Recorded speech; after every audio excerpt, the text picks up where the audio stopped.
Allez, on y va. Perek Shmini. Alors, Perek Shmini, ouais, il dit là-bas, première Mishnah, elle dit Bet Shammai Omrim. Bet Shammai, ils disent que quand on fait la Havdalah, d'accord, quand on fait la Havdalah, il faut dire la bracha sur le feu, d'accord? La Havdalah du Motza et Shabbat, on fait sur le vin, sur les épices et sur le feu, d'accord?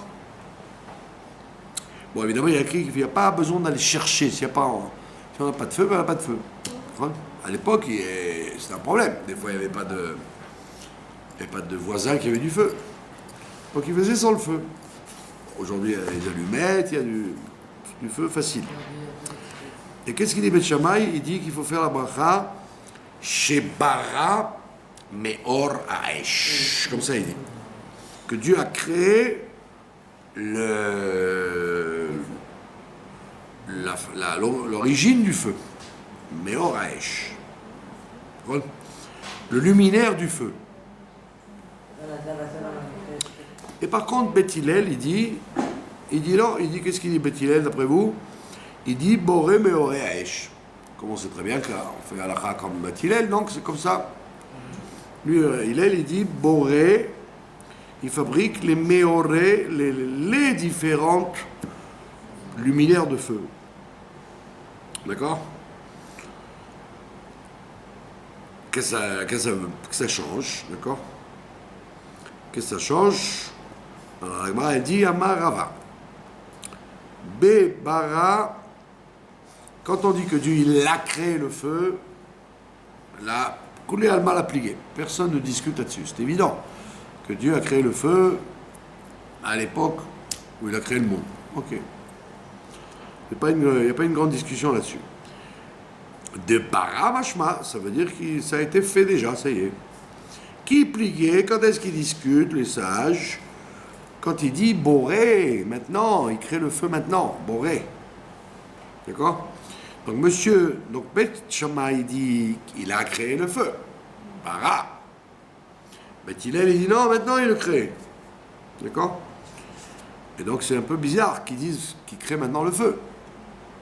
Parce que. Hein? Ben quoi? Il y a toujours eu du feu depuis qu'on existe. Ah. Ouais, alors donc c'est pas Dieu qui crée le feu, c'est vous, quand vous frottez l'allumette. C'est pour ça qu'il te dit, si tu me dis que Dieu a créé le feu, je comprends, il a créé le feu un jour et bon, cette notion elle reste. Mais de dire que maintenant il crée le feu, c'est ça qui étonne les Chachamim. Boré, comment tu dis qu'il crée maintenant? Alors il te dit, Bet Shammai, c'est vrai, Boré de Atid le Mivra. Il dit en vérité, quand on dit il a créé, ça veut dire, quand on dit il crée, c'est-à-dire qu'à chaque fois il crée. Boré, ça veut dire tout le temps il recrée le feu. D'accord? Pas comme on aurait cru, un jour il a créé et ça reste. Non. C'est un principe philosophique. Voilà, c'est ça, c'est un principe philosophique. Que si Dieu, ce qu'il fait, en réalité, il le fait tout le temps. C'est pas qu'il l'a fait et puis ça souffre de vieillesse. Il n'y a pas de vieillesse. Ça se recrée à chaque instant. Nous, on ne s'en rend pas compte, bien sûr. D'accord? Mais il dit, voilà, nous on dit, il crée parce que ça veut dire que même si nos yeux, ils pensent que ça a déjà eu lieu, il dit non, c'est à nouveau recréé. Boré. Et il dit, Boré de Atid le Mivra, il va le créer encore une fois. Et Beth Hillel, il pense, Boré, quand on dit Boré, ça veut dire qu'il l'a créé et il continue à le créer. Beth Hillel, il te dit, c'est pas la peine de compliquer les choses. Dis-moi, il l'a fait au départ de la création et il continue à le faire tout le temps maintenant. D'accord? D'ailleurs, vous remarquerez que on fait Boré Meoresh que samedi soir. On ne peut plus faire après une autre fois. C'est-à-dire, on ne fait pas dans la semaine. Si vous allumez une allumette, vous ne dites pas Boré Meoresh. Ça veut dire qu'il semblerait que la création du feu revient avec la création de la semaine, quoi. Mais si on n'a pas fait Une nouvelle semaine. Si on n'a pas fait la Eh ben, on ne fait plus le feu. Vous comprenez, on fait que le vin. On fait l'Avdala. On dit un Mavdil, mais on ne dit plus Meoresh. Voilà, c'est sûr. On n'a plus besoin d'un Bessamim, parce que le Bessamim, c'est pour le Nefesh du samedi soir. Samedi soir, elle revient, le Nefesh, quand elle s'en va, parce que vous avez le Shabbat s'en va, et puis après, elle revient toute seule. Donc, qu'est-ce que vous allez dire une nouvelle Neshama? Non, il n'y a pas de nouvelle Neshama après. Ça y est. Et vous sentez d'ailleurs, non? Shabbat, quand arrive Shabbat. Quand descend le Shabbat, que chantent les anges. Quand le Shabbat rentre, vous sentez que vous avez une autre Ashkafa, vous oubliez vos problèmes, vous oubliez tout. Vous êtes comme si vous étiez drogué. Et quand le Shabbat s'en va, boum, ça revient. Tout revient sur la tête, d'accord? C'est pour ça qu'il dit il dit le Mizmor, qu'il faut boire de l'eau chaude, Motzei Shabbat. Ouais. Comme on dit chez nous, le verset, il nous dit, Umechabesh le'atzvotav. Umechabesh, c'est il y a écrit, il soigne les gens qui sont tristes. Alors, les Mechabesh, ça ne veut pas dire seulement soigner, penser. Ça veut dire Motzei Shabbat, Ma'im Chamim. Ma'im Chamim, Motzei Shabbat. Alors, les gens, bon, c'est un thé, un café. Moi, je prends un café au lait. Ah, ça aussi, c'est la Oui, de l'eau chaude. On ne vous a pas dit de l'eau chaude crue. Eau chaude. Moi, je croyais rien de... Non, les gens, ils prennent de l'eau chaude. Un thé, un café, un chocolat, ce que je sais, moi. Voilà, c'est ça. On dit que le puits de Myriam. Bekitso, une boisson chaude, ça veut dire quoi? Donc on voit bien que le feu et les bessamim ne sont valables que samedi soir. Après, ça y est, c'est... D'accord? Il y en a même qui disent mieux que ça. Il y en a qui disent que dimanche matin, on ne dit pas Shavuotov.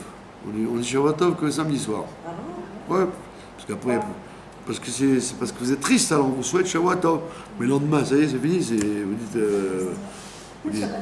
Vous dites Boker Tov. Vous dites... vous avez compris? C'est-à-dire que le Shavuotov, ça veut dire je te souhaite d'affronter la semaine, quoi. Donc c'est jusqu'à ce que vous alliez dormir. Mais après, quand vous êtes travaillé, c'est une nouvelle semaine, vous n'avez plus besoin de Shavuotov. Mais pourquoi c'est une bracha? Pardon? On aura besoin de toutes les jours. Une bracha, donc vous avez besoin de cette bracha samedi soir, pas plus après. D'accord? C'est pas une interdiction. On dit que ça ne sert à rien. Métiv Rav Yosef. Yotzer Or ou Vorech Osher. Il dit pourtant, tu vois bien que tous les jours tu dis ça, Yotzer Or ou Vorech Osher. Que Dieu il crée la lumière et il crée l'obscurité. Donc il y a un sujet de... Comme il crée l'obscurité, tu peux très bien comprendre qu'il crée la lumière. Donc est-ce que tu t'étonnes que Beth Hillel, ils disent qu'il crée la lumière. Boré, Meoré, il le crée tous les jours. Donc il peut bien le créer samedi soir aussi. Il a écrit aussi dans Ishaïa, Yotzer Harim, ou Voré Ruach. Il crée les montagnes et il crée les vents. D'accord? Boré Hashamaim, Venoteyem, il a écrit crée les cieux et les choses qui sont plantées. Non, je trompe. Notéem, c'est pas avec un Aïn. Mais Notéem, les cieux et les choses, le firmament dressé dans le monde. Ça veut dire que d'après la Torah, le monde, effectivement, est créé à chaque instant. Et donc, c'est Même si les scientifiques ils n'arrivent pas à le voir, tu as tous les psukim qui prouvent qu'il y a une création de tout le temps. C'est d'ailleurs la même chose pour la santé. La santé, des fois vous dites quelqu'un il n'est pas en bonne santé. Alors vous dites bah, donc c'est parce qu'il vieillit, c'est normal. Mais non, non, même le gouffre il se régénère. Donc même la santé ça peut être un chidouche, une nouveauté à nous, une nouvelle nouveauté. Vous connaissez cette histoire, les gens ils ne croient pas ça. Il y a des vieux, les gens qui ont des fausses dents, ça ne peut pas leur arriver. Mais ceux qui n'ont pas de dents du tout, il y a des dents qui poussent après 90 ans. Il y a des nouvelles dents qui repoussent et des cheveux noirs à nouveau. Il y a une espèce de nouveau cycle. Vous avez vu cette femme de... J'en ai vu moi des gens. Comme la plupart des gens, ils ont des appareils dentaires. Ils se soignent les dents, donc ils ont des appareils dentaires. Donc ça empêche les dents de pousser. Mais les gens qui ne se soignent pas les dents, ils n'ont plus de dents du tout. 70 ans. À Pitom, à un certain âge, hop, vous voyez des dents pousser. Il y avait des cheveux devenir à nouveau blancs, noirs. Et vous connaissez l'histoire de ça, qu'elle a même eu du lait, etc. Et bien il y a une femme qui a poussé à 72 ans. Ah ben, très bien. Moi, rien ne m'étonne. D'accord? Pourquoi pas? Et là, Amar Rav Yosef. Il dit voilà comment il faut comprendre. Bebara ou Boré, quand on dit il a créé ou il crée maintenant, Koulé Alma l'a plié, personne ne discute. Qu'il a créé, ça veut dire il a créé. Même quand je dis il crée maintenant, ça veut dire il a créé. Tout le monde le sait. Qui est plié, de quoi il discute? Bemahor. La discussion n'est pas sur le verbe. Boré, or, Boré, Meoré, Aesh, et là, sur le mot Mahor, c'est là la discussion entre Beth Hillel et Beth Shammai. C'est pas sur Bara Boré, c'est pas important. Que là ils disent Bara, l'autre disent Boré, on est tous d'accord qu'il a créé le feu, il continue à créer le feu. C'est pas gênant. C'est sur le singulier ou le pluriel que ça dérange. Qu'est-ce que ça vient faire, Meoré ou Mahor? Beth Shammai, il te dit, il y a un seul Mahor. Il y a une seule source du feu. Alors que Beth Hillel dit non, il y a deux sources de feu, Meoré. Beth Shammai, Savri, Chad Neora, il y a une flamme et qui a créé d'autres flammes. Donc il y a une sorte de feu dans le monde. Nous on ne comprend rien parce qu'on ne connaît pas, on ne comprend pas de quoi il s'agit. Mais eux qui étaient des sages, des sages et des kabbalistes et des gens qui étaient connaissaient le secret du monde. Alors lui, Beth Shammai dit non, il y a une seule source du feu. Alors que Beth Hillel dit non, il y en a deux. Il y a au moins deux sources de feu. Comme c'est écrit dans le Midrash, il y a le feu noir, et il y a le feu blanc, et il y a le feu vert, et il y a le feu rouge. Non, pas de la circulation. Il y a plusieurs sortes de feux. Et ne croyez pas que chaque feu est le même que l'autre. D'accord? D'ailleurs, vous voyez bien, en fonction de ce que vous utilisez comme combustible, le feu n'a pas la même couleur. D'accord? Il y a des choses où on voit plus de rouge que de vert, que de blanc, que de jaune. Et il y a le feu noir aussi. Donc il te dit, Beth Hillel, il te dit, ne crois pas que c'est le même feu. Ça veut dire quelque chose? Ah oui. Ça veut dire que tous les feux n'ont pas la même propriété. D'ailleurs, on le voit dans les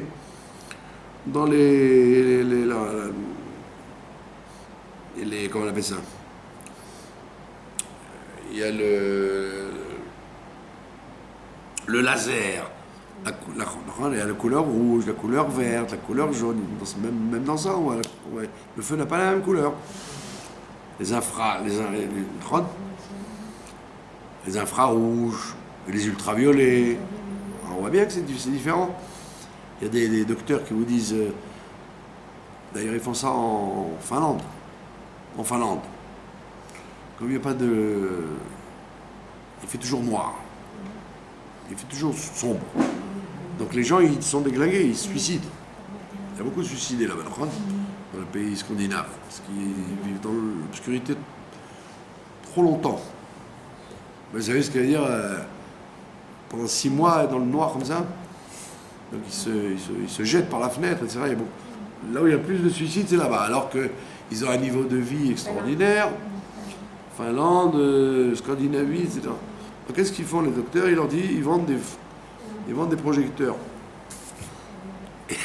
Et chacun doit rester au moins 2 heures sous la lumière, une imitation soleil. Il faut que ce soit juste l'imitation du soleil. C'est pas ultraviolet, c'est pas infrarouge, c'est pas jaune, c'est soleil. D'accord? Donc on voit bien que ce que vous croyez être la lumière, non, il te dit chaque feu, il a une propriété différente. Et la preuve, c'est que les gens qui manquent de vitamine D, on leur fait des ultraviolets. Les autres, on leur fait de l'infrarouge. Vous voyez, on voit bien que chaque feu n'a pas la même propriété. D'accord? Pardon? Il y a beaucoup de juifs là-bas? Il y a des juifs partout. Vous connaissez l'endroit où il n'y a pas de juifs, vous? Quelle est votre question? Non, parce que pour le sabbat et tout ça. Eh ben, ils font d'après les heures de Jérusalem. Mais Kitso, ouais, en plein jour, à Kippour, ils mangent, ça y est, c'est fini, parce que c'est comme si c'était la nuit pour eux. Parce qu'il y a 6 mois où ça ne s'arrête jamais. Il fait toujours jour, et 6 mois, il fait toujours nuit. Donc, là, on voit bien que Beth Hillel, il avait raison. Il n'y a pas qu'une seule sorte de feu, il y a plusieurs sortes de feu. D'accord? Et c'est très important. Et d'ailleurs, c'est pour ça que l'agriculture, elle a découvert ça maintenant, que quand on a besoin de soleil pour les plantes, pour les légumes, les fruits, etc., chaque pays n'a pas le même soleil. Chaque pays n'a pas le même soleil. La chaleur du Nigeria, c'est pas le soleil du Negev. Chaque soleil, dans chaque pays, il y a différents rayonnements. Quoi.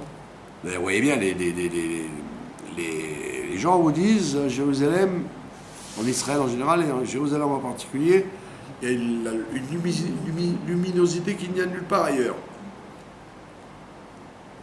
Alors vous avez dit quoi? C'est quoi? C'est les nuages? C'est quoi? Vous sentez ça, non? On est compte qu'il y a une luminosité qu'il n'y a nulle part ailleurs. Même dans un pays aussi chaud, c'est pas pareil. La lumière est beaucoup plus intense ici. Et il n'y a que... Où on s'en rend compte, on ne s'en rend pas compte. Donc ça veut dire que le feu, il est différent partout. Le or, il est différent partout. C'est pour ça qu'on dit que Beth Shammai, lui, dit, moi je parle à l'origine, ça doit être le même feu. Et après, il se dispatche en plusieurs. Donc c'est pour ça que je dis Bara Ma'oresh, alors que Beth Hillel, il dit non, il faut parler dans ce monde-là. Et dans ce monde-là, il y a Boré Me'oresh. Il y a plusieurs sortes de feux. Vous avez compris? Nous, on ne comprend rien de la Torah, on s'exécute, parce qu'on ne comprend rien. Mais imaginez-vous que ces gens-là, vous connaissez, on dit toujours que les Amoraïm, ce que écrit la Gemara, ils étaient après les Tanaïm, d'accord? Les Amoraïm, ils pouvaient tuer des gens en parlant avec eux, comme il a écrit plusieurs fois, alors il a parlé avec lui, il l'a transformé en tas d'os. Donc les Amoraïm pouvaient tuer les gens. Donc il ne fallait pas s'amuser avec eux. Quoi. Mais les Tanaïm, ils pouvaient ressusciter les morts. C'était une autre dimension. C'est plus facile de tuer les gens. Donc c'est la les générations d'en dessous, ils pouvaient tuer les gens par leur discours. Alors que les Tanaïm, donc Hillel, les Shammai et Rabbi Yehuda, les Tanaïm, ils étaient capables de ressusciter des morts. Donc on voit bien que c'est des gens qui connaissaient les secrets du monde, comment le monde il fonctionne dans les moindres détails.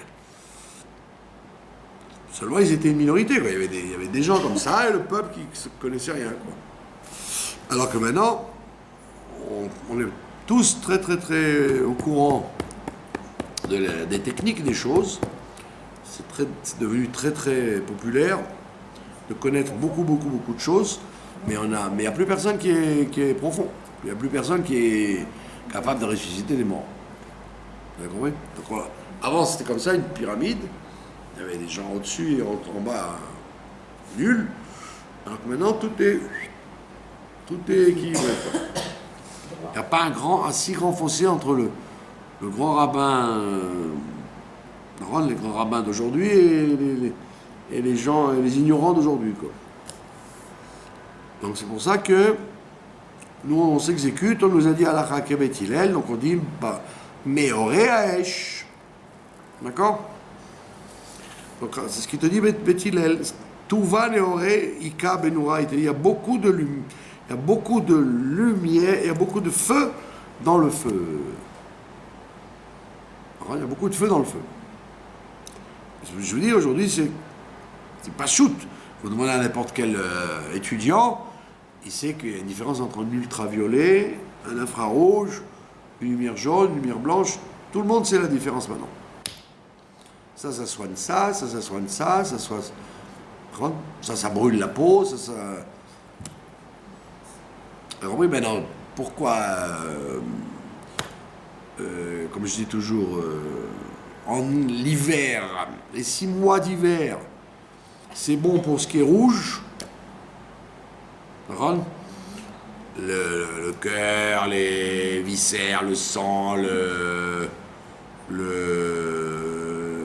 tout ce qui est rouge dans le corps, c'est l'hiver, c'est bon pour l'hiver. L'été, c'est bon pour le blanc. Tout ce qui est blanc, c'est bon en été. Les os, la moelle épinière, le blanc de l'œil, la peau, tout ce qui est blanc a besoin du soleil. Mais seulement, évidemment, comme chacun est sensible, plus ou moins, donc c'est pour ça qu'on dit un bon hiver, un bon été. Parce qu'il faut que le corps s'adapte. Alors moi, je ne supporte pas l'été, je préfère la neige et le truc, mais il n'en demeure pas moins que c'est très très bon pour les os et la moelle épinière, vous vous rendez compte? Je vous ai raconté l'histoire de mon ami à qui il a raconté un million de fois cette histoire. Je la raconte encore une fois, puisqu'il y a des gens qui l'ont jamais entendu. J'avais un ami, il avait fait une grande tchouva. Il était assimilé complètement. Pardon? À l'extrême. À l'extrême, oui, il a été éduqué chez les chrétiens, etc. Et puis, il a fait tchouva. Bon. Sauf, et comme il était forain, il vendait dans les marchés, quoi. Il vendait sur les marchés. Et puis, lui, il voulait faire son alia. Tout le temps, il voulait faire son alia. Et sa femme aussi. Alors ils ont dit, maintenant, il s'est engagé dans des dettes. Il achetait, il revendait, il achetait, il revendait. Il avait emprunté de l'argent à plein de gens. Quand on était chez le rabbi, on était ensemble. Il était bien plus vieux que moi. Hein. Moi, j'étais tout jeune, j'avais 18 ans, quoi, 19 ans. Et donc, il rentre chez le rabbi et il dit au rabbi, j'ai plein de dettes et j'ai peur que les gens disent, voilà, maintenant il a fait chouva, il a une barbe et une casquette, tout le monde sait que c'est un juif là-bas au marché, et il va se sauver en Israël. Est-ce que je dois partir ou payer d'abord mes dettes? Et le rabbi lui entoure en rouge, partir. Alors quand il sort, il demande à Groner, il lui dit, Alors, vous comprenez, pourquoi le rabbi m'a... Le rabbi il avait un crayon noir, crayon noir. Et il avait un stylo rouge. Et des fois, il utilisait un crayon noir et il soulignait avec le crayon noir. Et des fois, il écrivait avec le stylo rouge. Et là, il souligne en rouge, partir. Alors Croner, il lui dit, si c'était au crayon, je t'aurais dit, c'est pas urgent. Mais comme c'est au stylo rouge, tu arrives à Paris. Dès que tu arrives à Paris, tu vas à la Sornoute et tu t'en vas, toi et ta femme. Et alors il dit, attends, mais j'ai demandé au rabbi, tu te rends compte, t'as tout l'argent que je dois. Hein. Il a dit, fais pas le malin, fais pas trop rebot, si le rabbi te dit, fais ce qu'il te dit. Bah, et Dieu t'aidera pour rembourser, ça c'est pas ton problème. Bon. Malheureusement, arrivé à Paris, une chose entraînant l'autre, il a nanana et il n'est pas parti. Il a... Et en fait, il n'a même pas réussi à rembourser ses dettes. Voici que pas que vous voyez que qui que quoi, que monsieur s'attrape la sclérose en plaques. Sclérose en plaques, hein, sclérose en plaques, c'est une maladie de la colonne vertébrale, de la moelle épinière. La moelle épinière, et ça joue sur les nerfs et tout, on ne peut plus marcher. Enfin, c'est à chemichement, c'est une catastrophe. Ça s'appelle la sclérose en plaques. Et il n'y a aucun remède jusqu'à maintenant, rien. Et donc, au fur et à mesure, il commençait à trembler, à ne plus pouvoir marcher, hein, donc il ne pouvait plus travailler, Mais Kitsour, l'État d'Israël, ayant une grande règle, ce qui s'appelle la loi du retour, il a dit, il voulait partir. Mais ils ont dit, monsieur, nous on veut des Israéliens, on veut des Juifs qui viennent. Mais on veut des Juifs pour leur prendre leur argent, ou des gens pour les envoyer à l'armée, les faire tuer à l'armée avec nos guerres à nous. Mais vous, la loi du retour, c'est sur le papier, mais on n'a pas besoin d'un type comme vous. Ah, je vous dis ça juste après Yom Ha'atzmaut. La loi du retour, c'est bien quand vous avez du pognon, des jeunes que vous pouvez aller faire tuer sur la guerre, faire plaisir aux Américains et aux Russes. Mais quand vous avez un mec qui est un peu malade, halte là, tu nous intéresses plus. Donc ils n'ont pas accepté. Et donc il a dégradé. Et il a fini, le pauvre Picpus là-bas, allongé à l'hôpital Picpus. Et moi, quand j'ai reçu donc la lettre où le rabbi m'a dit de partir, fort de l'expérience, je me suis dit, faisons pas le malin, commence pas à faire des calculs, pour pas maintenant, pas si, pas de... J'ai pris mes valises, je suis parti. J'étais un fou complètement. Mais j'ai eu très peur. Je me dis, ouais, il faut pas rigoler si le rabbi te dit, tu as demandé à partir et il te dit, il te laisse partir, fais pas le malin. Donc j'ai pas fait le malin, je suis parti. Et régulièrement, j'allais le voir. Quand je voyageais, j'allais le voir. Et lui, il était content. Il me dit, ah, toi, tu as eu la chance, tu es en Israël, nanana. Mon ami. Et Bekitso, il me disait, et ça s'aggravait de plus en plus, il pouvait plus, il était coincé dans l'hôpital Picpus, là-bas, à Rothschild. Bekitso, il me disait, un jour, il m'a dit, comment c'est en Israël et tout. Je lui dis, bon, c'est bien. J'allais pas lui dire c'est dur. Et quand j'habitais à Guilo, il y avait des... En quelle année ça peut 82. 82, donc, tellement mon enveloppe, j'avais une enveloppe Kraft où il y avait de l'argent, vous voyez. Et comme il fait tellement chaud, elle a fondu. Elle a très très vite fondu au soleil. Alors, je suis arrivé à une situation où j'étais obligé de pas passer par cette route-là parce qu'il y avait la Macolette qui m'attendait. Et de l'autre côté, j'étais coincé par l'autre Macolette qui m'attendait aussi. donc il fallait que je passe par les... Donc c'était pas tous les jours... c'était pas tous les jours rose, quoi. Ouais, des fois avec ma femme, 1 heure avant Shabbat, on savait pas comment on allait manger, quoi. 1 heure Bah oui, ça rentrait à 5 heures, à 4 heures, on savait pas, on avait ni poulet, ni... Bon, comme on était jeunes, On a accepté. on a accepté. Et puis il y avait des miracles. Mais Kitso, moi je lui ai dit, c'est bien, nanana, hein, j'espère qu'un jour tu viendras, nanana. Il m'a dit, tu sais, j'ai parlé avec le grand professeur aujourd'hui, il m'a dit, il y a des progrès énormes dans le monde sur la sclérose en plaques, c'est vraiment bientôt, hot, vous allez reprendre vos... Il était content, et il se met à pleurer. Je lui ai dit, ah ouais. Il m'a dit, j'ai parlé avec le professeur, et je lui ai dit, dites-moi docteur, vous qui êtes spécialiste là-dedans, comment ça marche, cette maladie?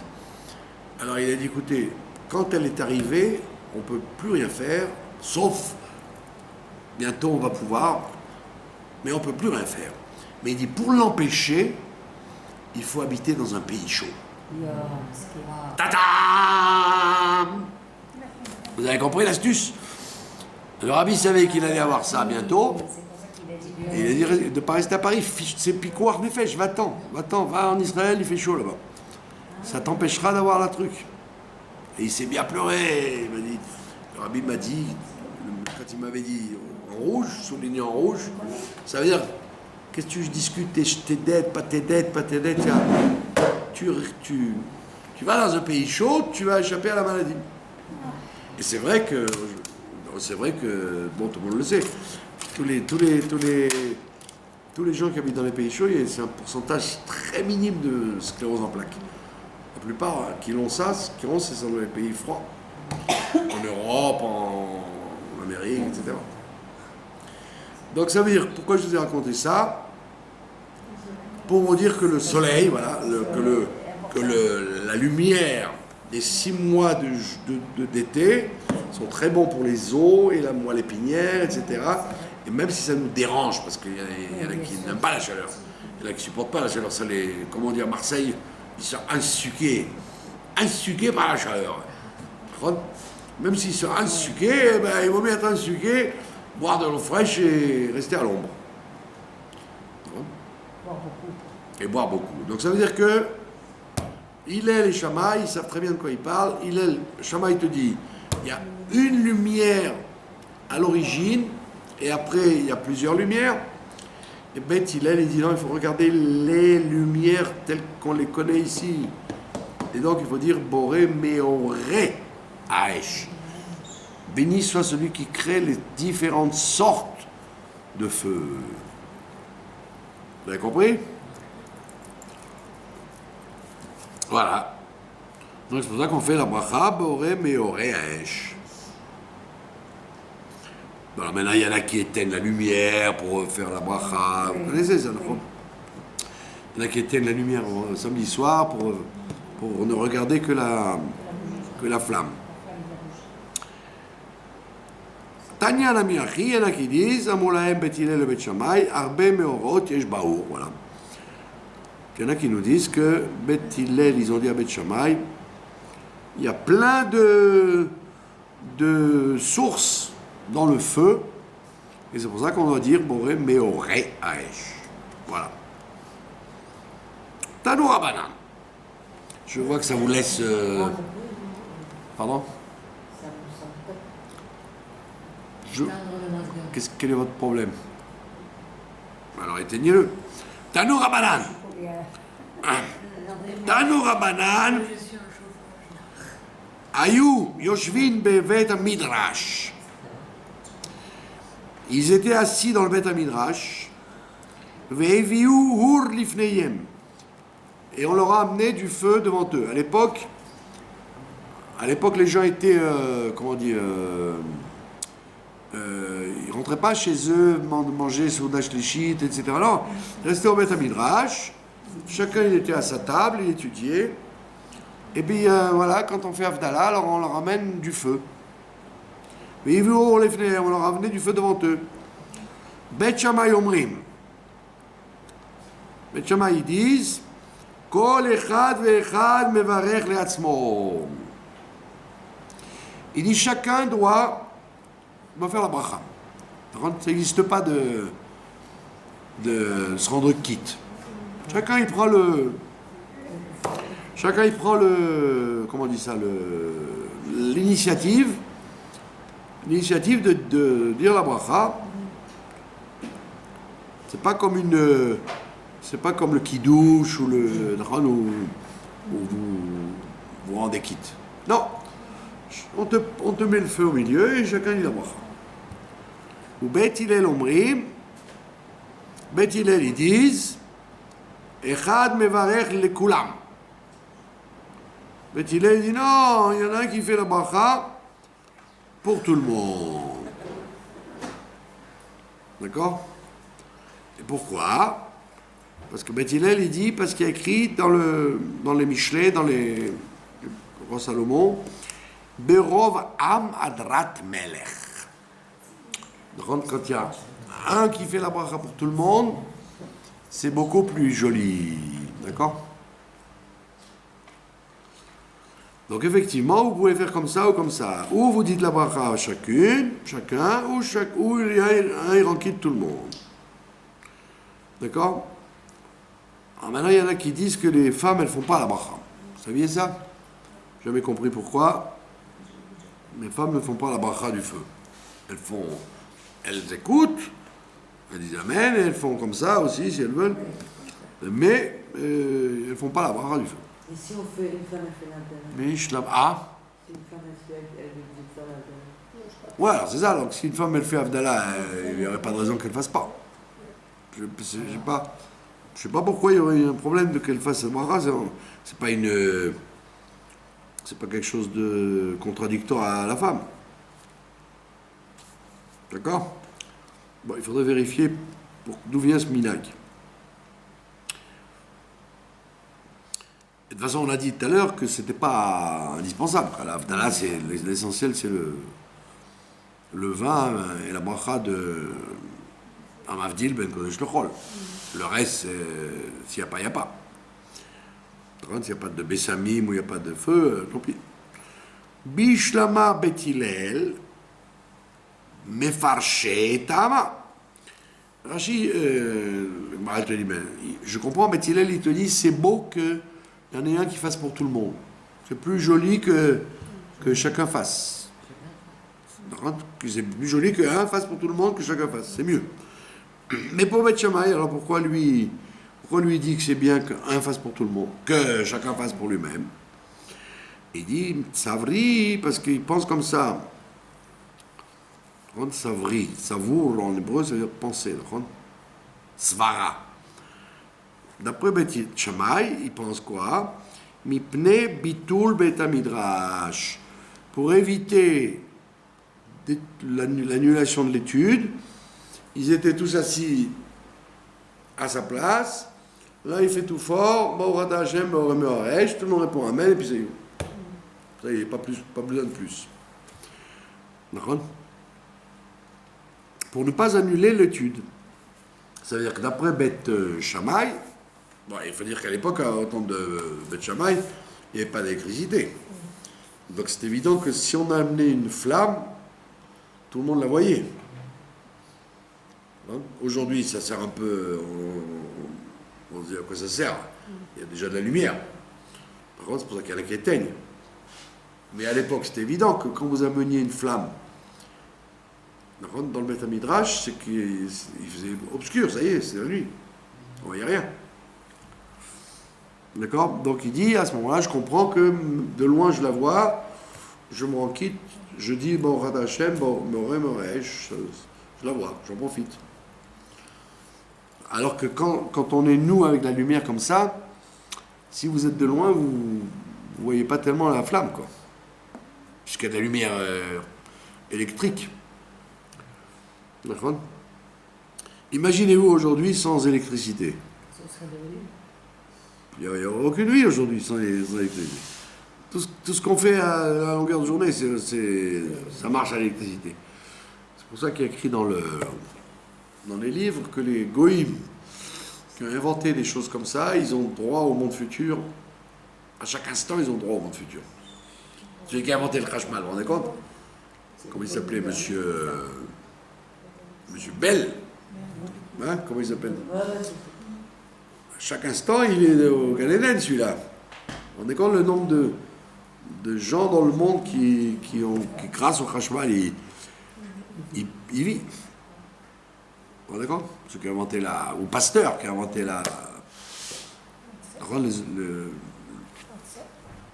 donc on voit tous les goïms qui ont... Il y a des juifs qui n'ont pas droit au monde futur, parce qu'ils ont pourri le monde. Il y a des goïms que vous imaginez pas, et c'est sûr qu'ils ont un droit au monde futur. Parce qu'ils ont inventé des trucs qui ont sauvé, qui sauvent l'humanité à chaque instant. Pardon? Comment ça se fait qu'il y a des juifs qui peuvent... Je sais pas. Ah ben, il y a des juifs qui sont... je ne vais pas vous citer de nom, mais... Il y a des gens qui ont été des catastrophes. Ceux qui peuvent faire tout ça, ces gens qui ont fait Je vous dis qu'ils sont morts maintenant. Je ne parle pas qu'ils sont... Ils peuvent faire tchouva, qu'ils la fassent leur tchouva aujourd'hui, mais je ne parle pas des vivants, je parle des morts.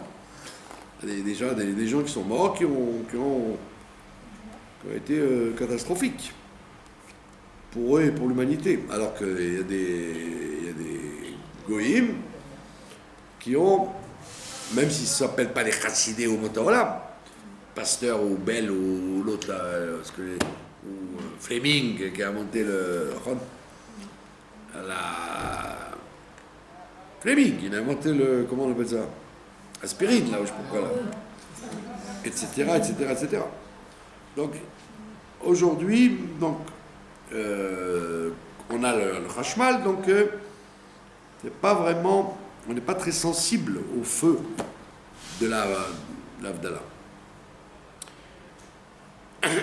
Tanya Lamirachi, il y en a qui disent Shel Bet Rabban Gamiel lo ayu omrim marpe ou bevet midrash. Il dit voilà, regarde la preuve qu'on fait très attention à ne pas dire, à ne pas annuler l'étude dans un Bet midrash. Dans le Bet midrash de Rabban Gamiel, quand quelqu'un éternuait, on lui disait pas à tes souhaits, on lui disait pas à Briout. Pour pas annuler l'étude. Pour pas déranger l'étude. Chacun il éternue, je m'interromps pour dire à Briout. 30 bipté, bitoul, betamidrash. Maintenant évidemment, aujourd'hui, dans le Shulchan Aruch, on dit ça, c'était à l'époque où il ne s'interrompait jamais. Il ne savait pas ce qu'il voulait dire. Comment ça va, tu vas bien? Tiens, prends un café, assis-toi, on est en train d'étudier.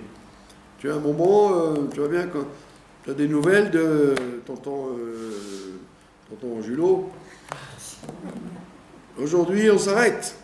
Donc il y a Bitoul Bet Midrash, par la nature des choses. Même les gens les plus sérieux, ils sont pas... Non, oui, c'est très dur qu'ils ne s'interrompent pas pour dire ah, comment ça va, tu vas bien? Même 20 secondes, ça s'appelle ça s'interrompre. À l'époque, ils ne s'interrompaient pas du tout. Et quelqu'un qui rentrait, il s'asseyait. Il faisait... Alors, à l'époque, on comprend que on ne disait pas aux gens à tes souhaits parce que ça dérangeait. Mais aujourd'hui, on dit que, étant donné que les gens, de toute façon, ils s'interrompent, alors on a le droit de dire à tes souhaits quand quelqu'un éternue dans un bête à midrash. Ça vous va? Ça vous suffit? Quoi, vous en avez assez? Voilà. Je vous remercie de votre attention.